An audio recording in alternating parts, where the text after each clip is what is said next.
Olá, pessoal. Agora nós vamos falar propriamente de EJA e como que é a teoria e a prática de alfabetização com jovens e adultos. Sejam bem-vindos. Bom, quando a gente pensa em alfabetização, a gente geralmente pensa em crianças entre 3 e 10 anos, que é a fase em que elas lidam com a aquisição do processo de leitura e escrita, mas alfabetizar pode ser feito em qualquer idade, e quando a gente pensa em alfabetização de adultos, a gente precisa ter a preocupação de não misturar métodos e práticas com o que é feito com as crianças, porque é um pouco diferente você trabalhar com adultos e trabalhar com crianças e adolescentes. Quando se trata de educação de adultos, é preciso, em primeiro lugar, que se considere a bagagem que esse aluno traz para a sala de aula. Não que isso não seja importante no ensino regular, mas vamos pensar que um adulto da EJA traz muito mais bagagem, de vivências, de experiências e até mesmo de conhecimento que as crianças, até por conta de ter vivido mais, né? Então, é preciso considerar isso, é preciso considerar o cotidiano daquele aluno. A criança vai num horário diferente para a escola, ela pode ir mais descansada, ela pode ir com a cabeça um pouco mais leve do que o adulto. O adulto, às vezes, traz preocupações. A EJA geralmente é oferecida à noite, esse adulto já está cansado. Procuram se instalar as salas da EJA perto dos alunos, mas nem sempre o aluno tem a sorte de morar perto de uma sala da EJA, precisa pegar transportes, às vezes vai com fome, com sono. Tudo isso precisa ser considerado porque tudo isso afeta a condição cognitiva do aluno, a condição emocional, a condição psíquica, tudo isso vai afetar o aprendizado, tá? Então, mesmo, por exemplo, que esse aluno nunca tenha recebido uma educação formal, todo aluno traz experiências significativas para dividir com o professor. Todo aluno já teve alguma experiência didática com número, com letras, com ciências da natureza, com histórias, com aspectos geográficos. Eles acumularam mais conhecimento, até porque acumularam mais anos de vida do que uma criança pequenininha, de 4, 5 anos. Então, mesmo que esse conhecimento seja rudimentar, o professor de EJA já tem que entrar na sala com o olhar para o seu aluno, tentando conhecê-lo o máximo possível, tá? Na vida adulta, a pessoa costuma procurar a educação voluntariamente. Então, ela já vai previamente motivada a aprender, ao contrário das crianças que às vezes ficam perdidas na escola até o ensino médio. Não sabem o que estão fazendo ali, nem para que serve estudo, tá? O adulto não. O adulto, ele sabe a importância do estudo, ele procura a EJA já voluntariamente com algum plano, né, de estudos. Eu vou fazer o ensino fundamental, o médio, depois eu vou cursar uma faculdade. Ele está motivado, ele está cheio de planos, de objetivos. O professor precisa conhecer esses planos, esses desejos, esses objetivos e usar isso sempre para incentivá-lo. Porque tem dia que aquele aluno vai estar mais cansado, vai estar mais sonolento, vai estar com fome. E nesse dia o professor vai usar esses conhecimentos que ele tem sobre o aluno para incentivá-lo, para lembrá-lo do porquê ele está ali, tá? Então, existe uma diferença significativa entre alfabetizar na pedagogia, que é alfabetizar crianças, e alfabetizar na andragogia. Mas o que é andragogia? Isso que a gente vai saber agora no próximo slide. Então, a andragogia, gente, ela é uma área de estudos que investiga como os adultos aprendem. Vai analisar as características desse aprendizado, os processos mentais, cognitivos, emocionais, físicos envolvidos, as práticas didáticas que são mais eficientes e melhores para os adultos, os métodos de ensino que são mais eficazes na fase adulta. Enfim, o material que deve ser usado, o ambiente que deve ser usado, tudo isso é objeto de estudo da andragogia, tá? E existem alguns motivos que fazem o adulto procurar o ensino, são diferentes das crianças. Geralmente, as crianças vão para a escola involuntariamente, até porque elas entram muito cedo, cada vez mais cedo, e os pais levam e elas às vezes nem sabem o que está acontecendo, o que é escola, para onde elas estão indo, tá? E muitas passam quase toda a educação básica sem saber o que estão fazendo ali, né? E o adulto não. O adulto ele vai voluntariamente, ele vai com objetivos. Esses objetivos geralmente são a qualificação, então ele já tem um estudo e ele quer melhorar o currículo dele, ele quer se qualificar, ele quer dar um passo à frente. O emprego que ele tem, que exige que ele faça uma atualização, seja para mexer com uma tecnologia, seja porque o chefe mandou, ou seja porque o departamento dele está passando por uma transformação e ele precisa fazer cursos. Então, geralmente, uma demanda do emprego, uma realização pessoal, isso tem muito a ver com a EJA, tá? Porque nós vamos ver a seguir que muitas pessoas se realizaram imensamente por conta do ensino da EJA e alcançaram os estudos, o nível superior, pós-graduação, bons empregos, e a EJA mudou a vida dessas pessoas. Pode ser uma extensão de estudos, então pode ser um curso de extensão, pode ser algum cursinho que você faça por vontade própria, sem ter nenhuma relação com o profissional. Por exemplo, eu vou fazer um curso de artesanato, ou então vou fazer um curso de corte e costura. Nem sempre está relacionado ao trabalho, às vezes é alguma coisa lúdica. E principalmente uma mudança de vida. Eu acho que mudança de vida está relacionada a todos os outros que eu citei, porque quando você vai em busca de conhecimento, você tem um desejo interior ali de que esse conhecimento contribua para melhorar a sua vida. Vocês que estão me escutando agora, provavelmente buscaram esse conteúdo que eu estou ensinando com um objetivo, buscaram esse curso com um objetivo, e esperam que esse conhecimento que vocês estão tendo cause algum tipo de melhora em algum aspecto da sua vida, seja no profissional, seja por uma realização pessoal.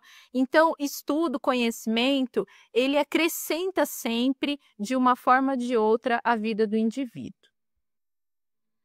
As características do ensino para adultos também não param na questão das motivações, né? Do adulto ter motivações diferentes da criança e do adolescente.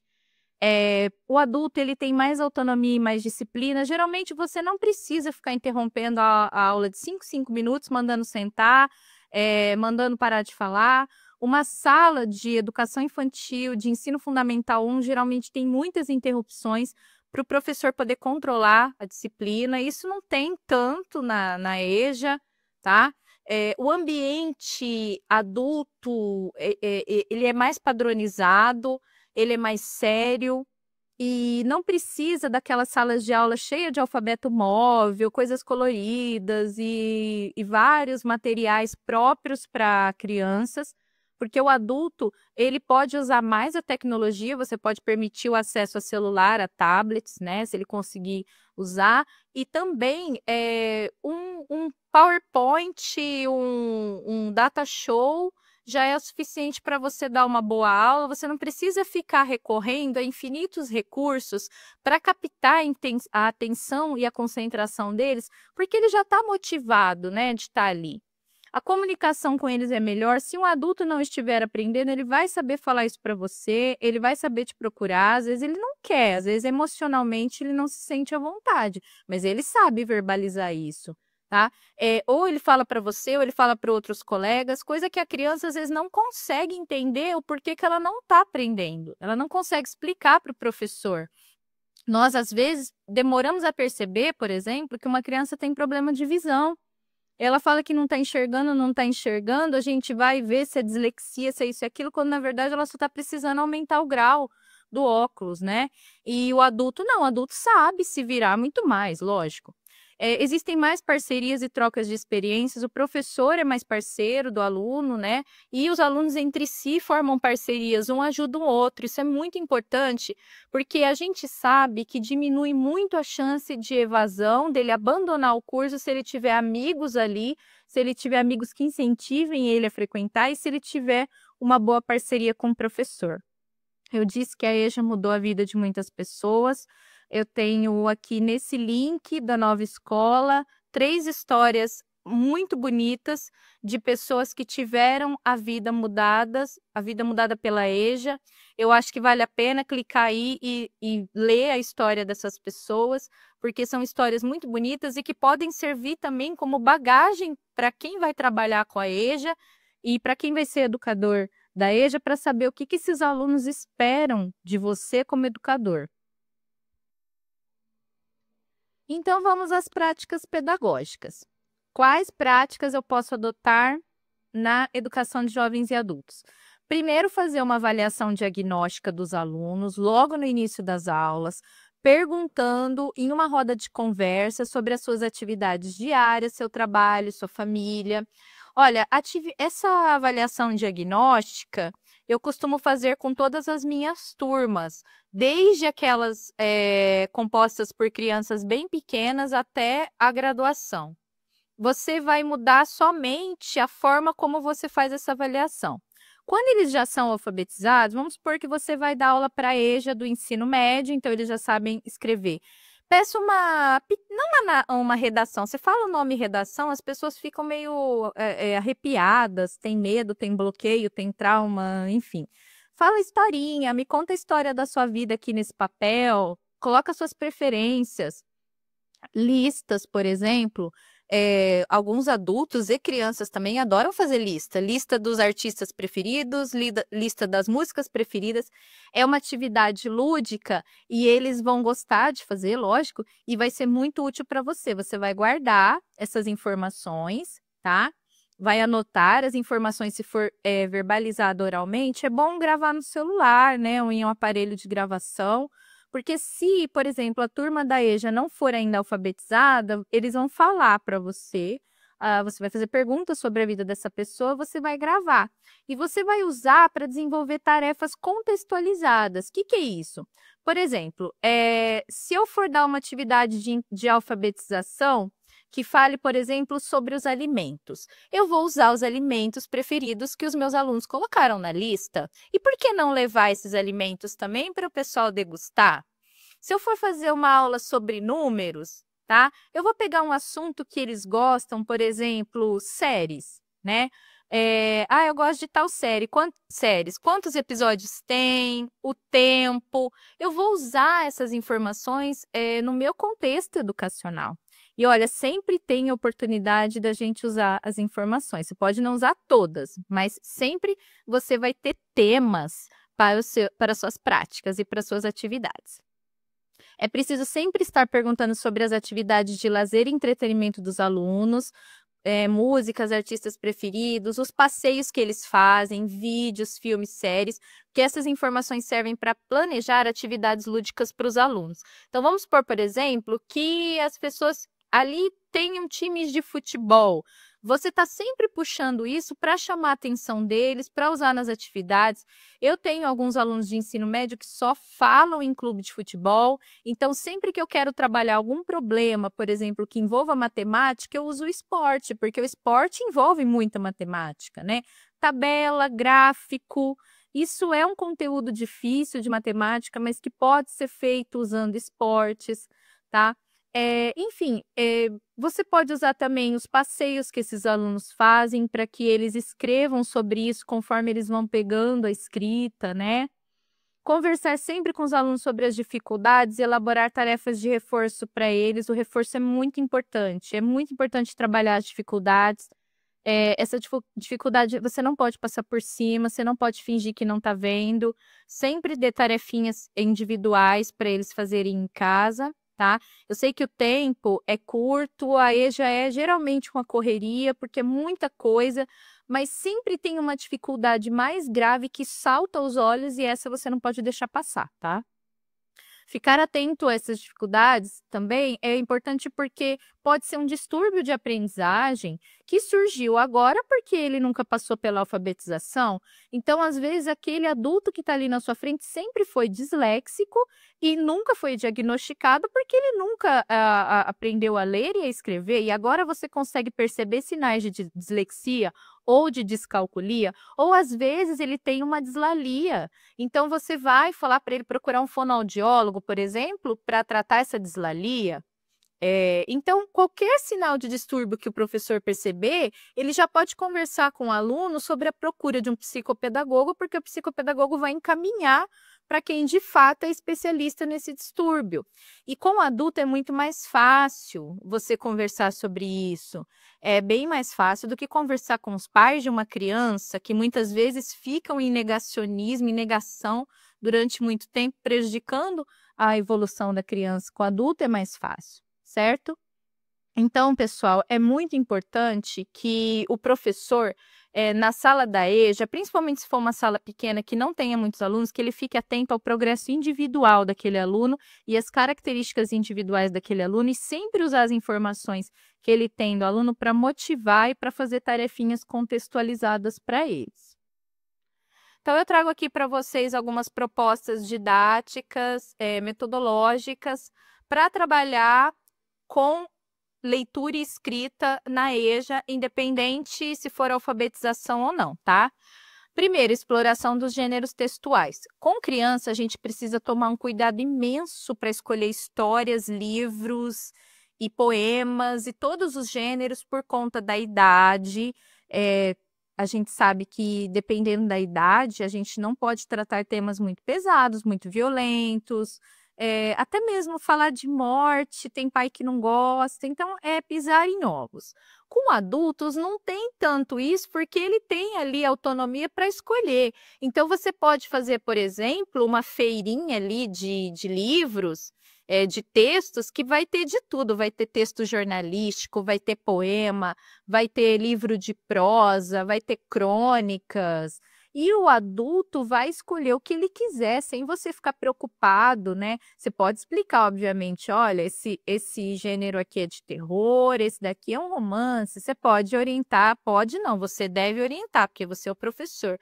Mas ele tem autonomia para escolher ou não o que ele quiser, tá? Então, trabalhar a diversidade dos gêneros textuais é uma das melhores coisas de se trabalhar com o adulto. A gente pode indicar o que a gente quiser, porque o adulto tem autonomia para dizer sim, quero ou não, não quero, tá? Sempre transformar o oral em escrito. Conforme ele vai avançando na alfabetização, esse aluno precisa aprender a transformar o que ele fala em escrita, tá? E isso, às vezes, é direcionado pelo próprio professor.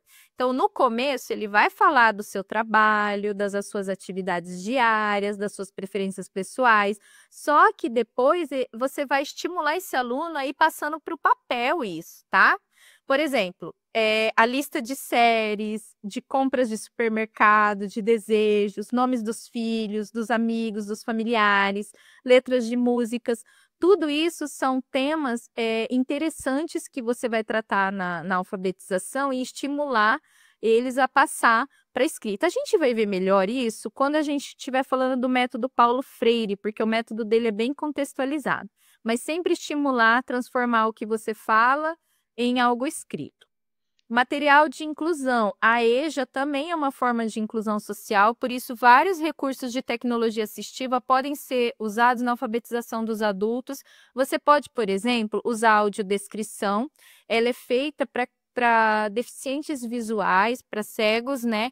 Então, essa audiodescrição vai descrever, por exemplo, um filme, um vídeo, um clipe de música.